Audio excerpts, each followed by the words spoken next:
Good morning, dear students. We are doing our first lesson from political theory. We have done the first part of the lesson.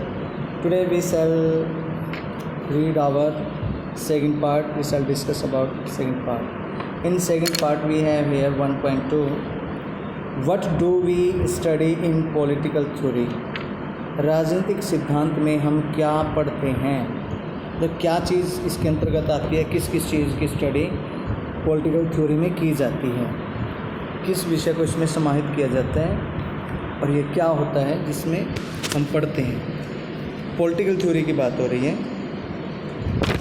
राजनीतिक सिद्धांत मतलब नियम, जो भी नियम है एक अनुभव के आधार पे वो तैयार हुए हैं और किसी चीज़ का सही होना या उसका गलत होना वो तर्क की दृष्टि से, विश्लेषण की दृष्टि से वो तैयार किया जाता है वर्तमान स्थिति के संदर्भ में, तो उसका हम थ्योरी बोलते हैं। पॉलिटिकल थ्योरी के अंतर्गत राजनीति के अंतर्गत आने वाले जितने भी विषय हैं, जितने भी समस्याएं हैं, उनका अनुभव के आधार पर एक अध्ययन किया जाता है और वर्तमान के संदर्भ में एक थ्योरी, एक जो विचार एटीट्यूड है वो अपनाया जाता है। तो चलिए आज शुरू करते हैं। What do we study in political theory?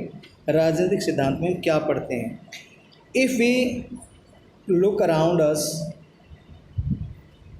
We see would be moments, development and change, but if we look deeper we would also see certain values and principles that have inspired people and guided politics.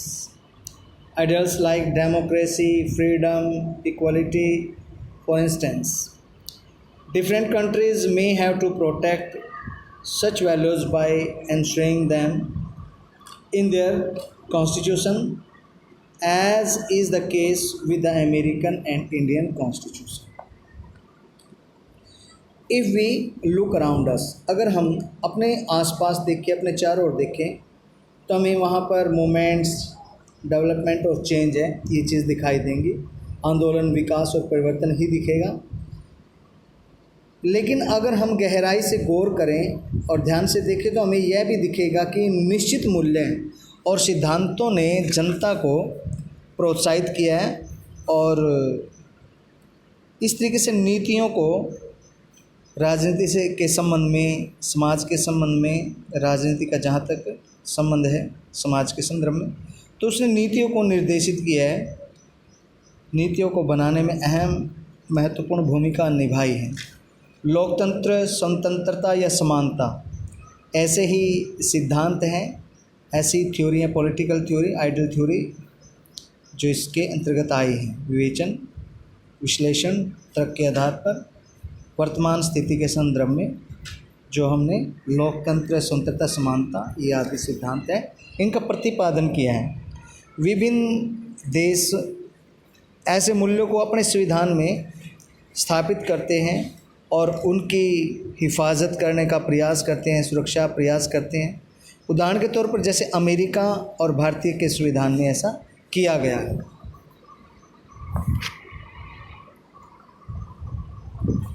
These documents did not just emerge overnight. They are built upon the ideas and principles debated among since the time of Kautilya, Aristotle, Jane, Jacobs, Rousseau, Karl Marx, Gandhi and Ambedkar. As far back as 5th century BC, Plato and Aristotle discussed with their students whether monarchy or democracy was better, which one was better among the two. In modern times, Rousseau first argued for freedom as a fundamental right of mankind. Karl Marx argued that equality was as crucial as freedom. Closer home, Gandhi ji discussed the meaning of genuine freedom or Swaraj in his book Hind Swaraj. Ambedkar vigorously argued that the scheduled caste must be considered as a minority caste, and as such must receive special protection. These ideas find their place in the Indian Constitution or preamble enshrines freedom and equality. In rights chapter abolishes untouchability in any form. Gandhian principles find a place in directive principles.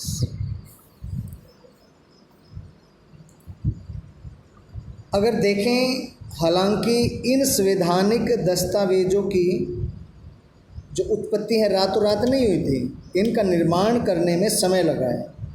एक समय की कसौटी पर ये विचार या सिद्धांत हैं, ये परखे गए हैं। इनका निर्माण उस समय से शुरू हुआ जिस पर कौटिल्य और अरस्तु से लेकर John Rousseau, Karl Marx, Mahatma Gandhi और डॉक्टर बी.आर. अम्बेडकर तक के समय से इन पर वाद विवाद होता आया है। बहुत पहले ईसा पूर्व 5वीं शताब्दी में प्लूटो और अरस्तु ने अपने विद्यार्थियों से विचार विमर्श किया कि राजतंत्र और लोकतंत्र में कौन सा बेहतर है। जो उनको लगता है दोनों में कौन सा बेहतर है, राजतंत्र या लोकतंत्र, जिसमें राजा के पास सारी शक्ति हो या जिसमें सारी शक्ति जनता के पास हो, दोनों में से कौन सा बेहतर है। आधुनिक काल में सबसे पहले रूसों ने सिद्ध किया कि स्वतंत्रता मानव मात्र का मौलिक अधिकार है। कार्ल मार्क्स ने तर्क दिया कि समानता भी उतनी ही निर्णायक होती है जितनी कि स्वतंत्रता। अपने देश में गांधी जी ने अपनी पुस्तक हिंद स्वराज, ये महत्वपूर्ण है, गांधी जी के द्वारा रचित पुस्तक कौन सी है, हिंद स्वराज, और उसमें उन्होंने जिक्र किया है वास्तविक स्वतंत्रता का। वास्तविक स्वतंत्रता का अभिप्राय मतलब स्वराज का। उन्होंने हिंद स्वराज जो महात्मा गांधी द्वारा रचित पुस्तक है उसमें स्वतंत्रता का अर्थ की विवेचना विश्लेषण किया है। फिर अंबेडकर ने जोरदार तरीके से तर्क रखा, लॉजिक दिया कि अनुसूचित जातियों को भी अल्पसंख्यक जातियों में माना जाना चाहिए, अल्पसंख्या में माना चाहिए उनको, और उन्हें विशेष रक्षण मिलना चाहिए, संविधान के द्वारा वहाँ पे प्रोविजन होना चाहिए। इन विचारों ने भारतीय संविधान की प्रस्तावना में स्वतंत्रता समानता को बल दिया, उसको प्रतिष्ठित किया। वहाँ पर भारतीय संविधान के अधिकार वाले अध्याय में किसी भी रूप में जो छुआछूत है उसकी प्रैक्टिस हो रही है, छुआछूत की जा रही है किसी समाज के किसी भाग में, तो उसको पूर्णतः निषेध किया गया है। गांधी जी के सिद्धांतों को नीति निर्देशक तत्वों में डायरेक्टिव प्रिंसिपल्स में सम्मिलित किया गया है। Right A short note on any of the political thinkers mention in the chapter 50 words. किसी भी पॉलिटिकल थिंकर के ऊपर आप 50 शब्दों का एक नोट लिखें। Political theory deals with the ideals and principles that shape constitutions, governments, and social life in a systematic manner. It clarifies the meaning of concepts such as freedom, equality, and justice, democracy, and secularism, and so on. It probes the significance of the principles such as rule of law, separation of powers, judicial review, etc. This is done by examining the arguments advanced by different thinkers in defense of those concepts. Though Rousseau or Marx or Gandhi did not become politicians, their ideas influenced generations of politicians everywhere. There are also contemporary thinkers who draw upon them to defend freedom to democracy in our own time. Besides examining arguments, political theories also reflect upon our current political experience and point out trends and possibilities for the future. राजनीतिक सिद्धांत उन विचारों और नीतियों को व्यवस्थित रूप से प्रतिबिंबित करता है जिनसे हमारे सामाजिक जीवन, सरकार और संविधान ने आकार ग्रहण किया है। यह स्वतंत्रता, समानता, न्याय, लोकतंत्र और धर्मनिरपेक्षता जैसी अवधारणाओं का अर्थ स्पष्ट करता है। यह कानून का राज, अधिकारों का बंटवारा और न्यायिक पुनरावलोकन जैसी बहुत सारी नीतियाँ हैं, इनकी सार्थकता की जांच करता है। यह इस काम को विभिन्न विचारकों द्वारा इन अवधारणाओं के बचाव में विकसित युक्तियों की जांच पड़ताल के जरिए करता है। हालांकि रूसो, मार्क्स या गांधी जी राजनेता तो नहीं बन पाए, लेकिन उनके विचारों ने हर जगह पीढ़ी दर पीढ़ी राजनेताओं को प्रभावित किया। साथ ही ऐसे बहुत से समकालीन विचारक हैं जो अपने समय में लोकतंत्र या स्वतंत्रता के बचाव के लिए उनसे प्रेरणा लेते रहे हैं। विभिन्न तर्कों की जांच पड़ताल के अलावा राजनीतिक सिद्धांतकार हमारे ताज़ा राजनीतिक अनुभवों की छानबीन भी करते हैं और भावी रुझानों और संभावनाओं को चिन्हित भी करते हैं। Can you identify the political concept which is in the application in each of these statement situations? I should be able to decide which subjects I want to study in school. आप क्या पहचान कर सकते हैं कि नीचे जो कुछ कथन दिए गए हैं, कुछ स्थितियाँ दी गई हैं, इनमें कौन सा राजनीतिक मूल्य आप प्रयोग में लगाओगे? आप अपना कौन सा विचार, आपका कौन सा सिद्धांत है राजनीतिक जो वो प्रयोग में लगाओगे? आपसे अगर पूछा जाए मुझे विद्यालय में कौन सा विषय पढ़ना है, यह तय करना मेरा अधिकार होना चाहिए। बात सही है, गलत आप अपने विचार की दृष्टि से देखिए। The practice of untouchability has been abolished. छुआछूत की प्रथा का उन्मूलन कर दिया गया है, ये वो अभी भी प्रैक्टिस में है। ऑल, और आपके विचार क्या है इसके बारे में? All Indians are equal before law. सभी भारतीय कानून की दृष्टि के समक्ष समान हैं। Christians have their own schools and colleges. Christian जो लोग हैं, माइनॉरिटी में जो लोग हैं, अल्पसंख्यक, उनके अपनी पाठशालाएँ होने चाहिए, अपने विद्यालय होने चाहिए। Foreigners who are visiting India cannot vote in Indian elections. Bharat की यात्रा पर आए कुछ विदेशी मेहमान या भारतीय चुनाव में क्या वो मतदान कर सकते हैं? उन्हें मतदान नहीं कर सकते। इसके बारे में आप विचार कीजिए। नेक्स्ट है, there should be no censorship of media और फिल्म्स। फिल्म या मीडिया पर कोई भी सेंसरशिप नहीं होनी चाहिए।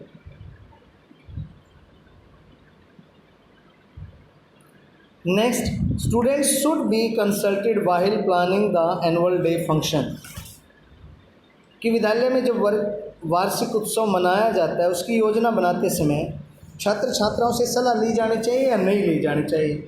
आपके क्या विचार है इसके बारे में? Everyone must join the republic day celebration. हर किसी को गणतंत्रता दिवस समारोह में भाग लेना चाहिए। इसके बारे में आपके क्या विचार हैं? But is all this relevant for us now? Have we not already achieved freedom and democracy? While India is free and independent, questioning regarding freedom and equality have not ceased to crop up. This is because issues concerning freedom, equality, democracy arise in many aspects of social life, and they are in progress in different sectors and different paces. For instance, although equality may exist in political sphere in the form of equal rights, it may not exist to the same extent in the economic and social spheres. People may enjoy equal political rights but still be discriminated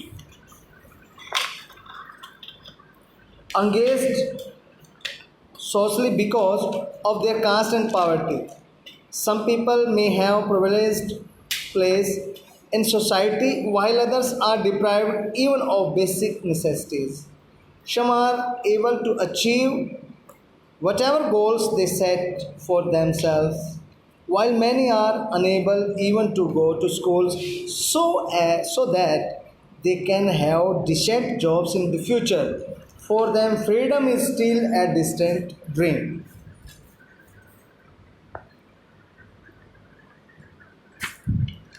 but is all this relevant for us now? क्या आप मानते हैं कि आज भी हमारे लिए उतना ही प्रासंगिक है?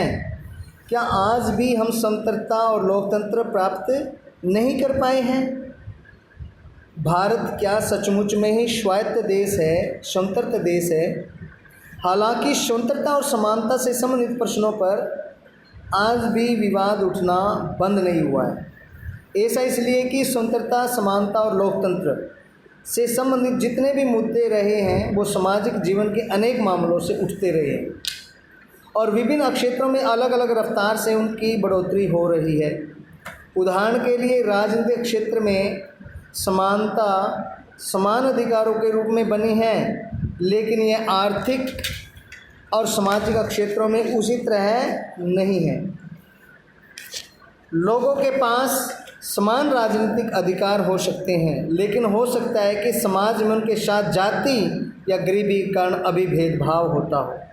संभव है कि कुछ लोगों को समाज में विशेष अधिकार प्राप्त हों, वहीं कुछ दूसरे बुनियादी आवश्यकताओं तक से वंचित हों। कुछ लोग अपना मनचाहा लक्ष्य पाने में सक्षम हैं, जबकि कई लोग भविष्य में अच्छा रोज़गार पाने के लिए ज़रूरी स्कूल की पढ़ाई वो भी नहीं कर पा रहे हैं, वहाँ में भी उनको दिक्कत है। उनके लिए तो स्वतंत्रता का जो सपना है वो अभी भी अधूरा सपना है। तो क्योंकि वो अधूरी जीवन जी रहे हैं, सभी आवश्यकताएं हैं उनको अभी नहीं उनकी पूरी हुई है, वो अपना उद्देश्य मनचाहा वो प्राप्त करने में सक्षम नहीं है, तो बहुत सारी अन्य बातें हैं। Secondly,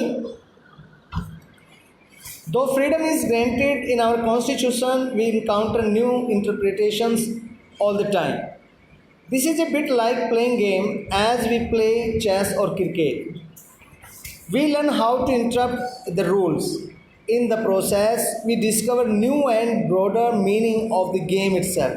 Similarly, the fundamental rights granted by our constitution are continually being reinterpreted in response to new circumstances. For instance, the right to life has been interpreted by the courts to include the right to a livelihood. The right to information has been granted through a new law. Societies frequently encounter new challenges which generate new interpretations.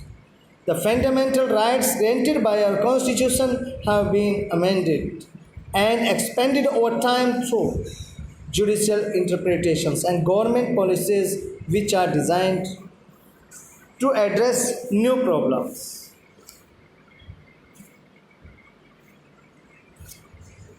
दूसरा, हालांकि हमारे संविधान में स्वतंत्रता की guarantee दी गई है, फिर भी हमें हरदम नई व्याख्याओं का सामना करना पड़ता है।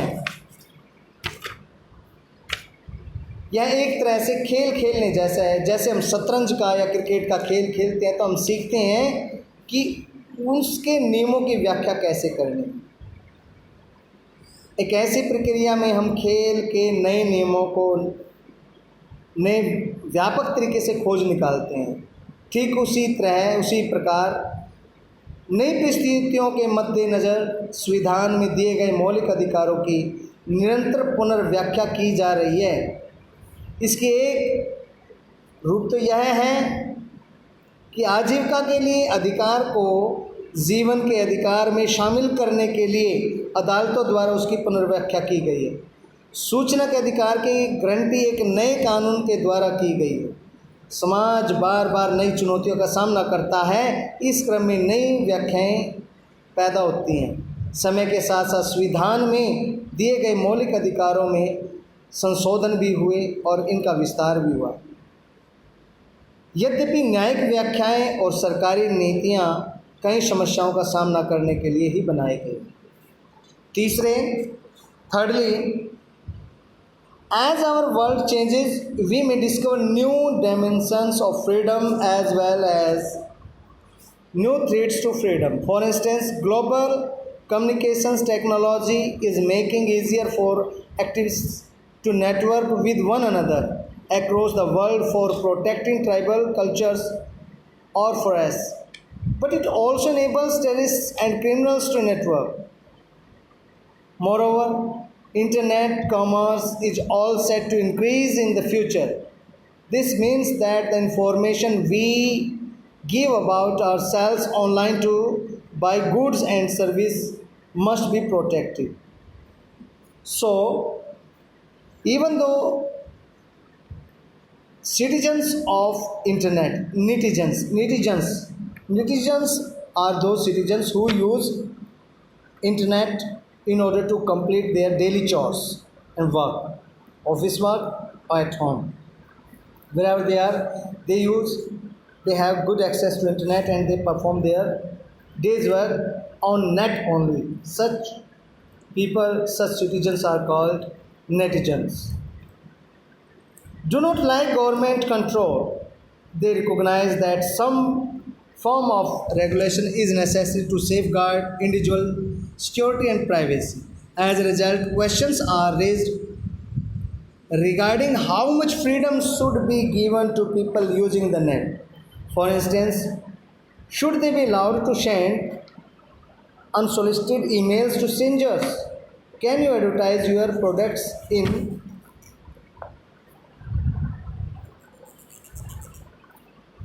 chat rooms? Should governments be allowed to read private emails to track down terrorists?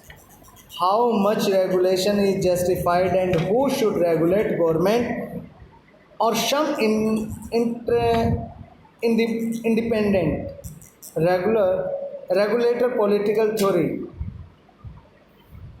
has a lot to teach us about possible answers to these questions and is therefore very relevant.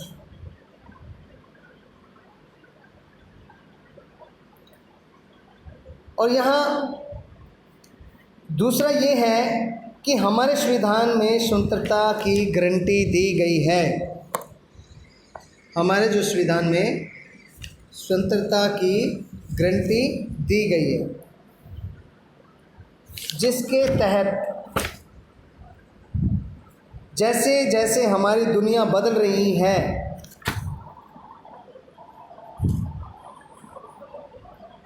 जैसे जैसे हमारी दुनिया हमारे आसपास हम देख रहे हैं वो बदल रही है, तो आज़ादी पर जो संभावित खतरों के नए नए रूप भी वहाँ पे बढ़ रहे हैं। उदाहरण के लिए वैश्विक संचार तकनीकी दुनिया भर में आदिवासी संस्कृति या जंगल की सुरक्षा के लिए सक्रिय कार्यकर्ताओं का एक दूसरे से तालमेल करना आसान बना रही है, पर इसने आतंकवादियों और अपराधियों को भी अपना नेटवर्क कायम करने के लिए क्षमता दी है। इसके अलावा भविष्य में इंटरनेट द्वारा व्यापार में बढ़ोतरी तय है।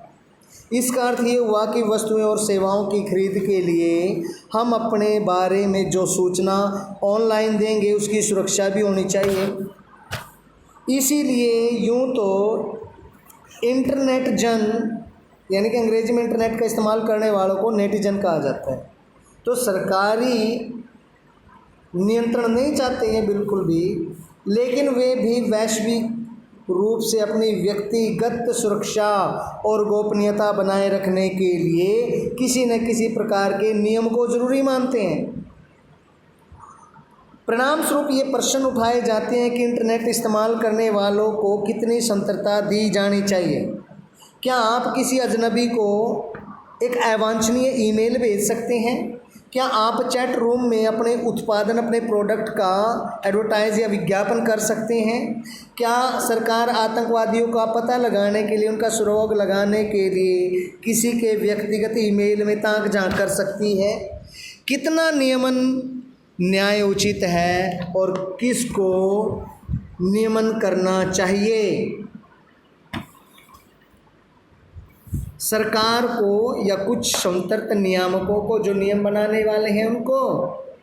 राजनीतिक सिद्धांत में इन प्रश्नों के संभावित उत्तरों के सिलसिले में हमारे सीखने के लिए बहुत कुछ है और इसीलिए ये बहुत प्रासंगिक भी है, ये बहुत ज़रूरी भी है।